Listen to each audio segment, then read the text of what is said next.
So in this video, we'll see how to write a program for evaluating objective function in MATLAB, and then later we'll also see in Python.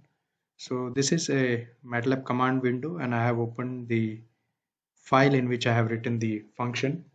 So if you see, this is the function here. Function, that is objective value, is output of this function. Name of the function is objective function, and x is a input to that. So X is basically a array, or you can say a matrix. In MATLAB, it is possible to do it very easily. So the first part, if you see here, is all these are comment lines. They are important. I have written the actual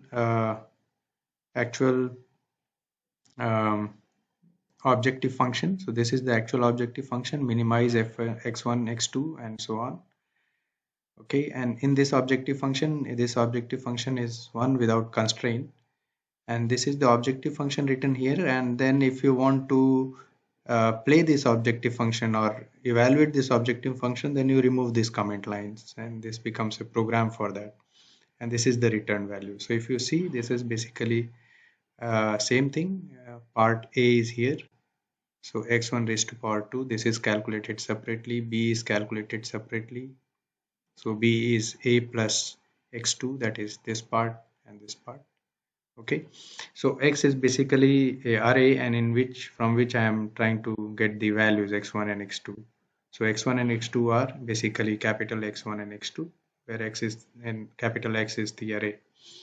So if you see, this is written in a programming form and this is written in a actual form so that you can read it easily, and this is how objective function is written. So if you remove this comment line, this will run.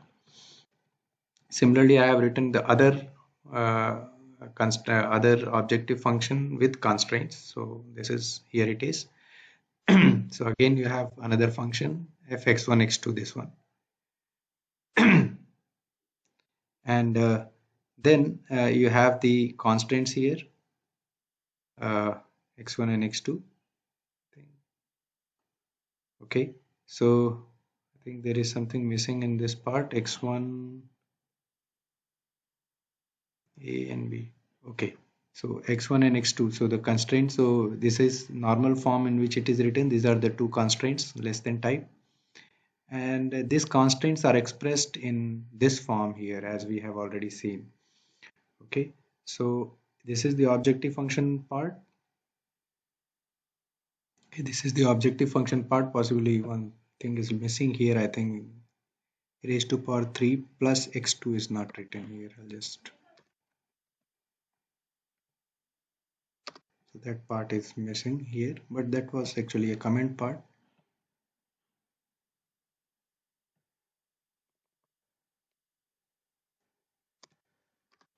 So this was the objective function and these are the constraints. So now if you see here, the constraints are expressed in this way. So b is the first constraint, 1 minus x2. It is calculated, and if it is less than or equal to 2, then you place b equal to 0. If it is greater than or equal to 2, then b takes its values. Similarly, c is minus x2. So if it is less than 0, then it is okay. You put it 0. So using this if construct, we are trying to adjust this constraint, and then objective value becomes a. We are having multiplier, penalty factor multiplier of 1000 and 1000 for C. So equal weightages are given to both the constraints. So here if you see, I have removed already those comment line, and at present this function will run. And if I want to run this function, then I'll have to put comment lines over here, comments over here, and run this file. So first we'll just see with this how it runs. So this is how you call function in a MATLAB on a command window.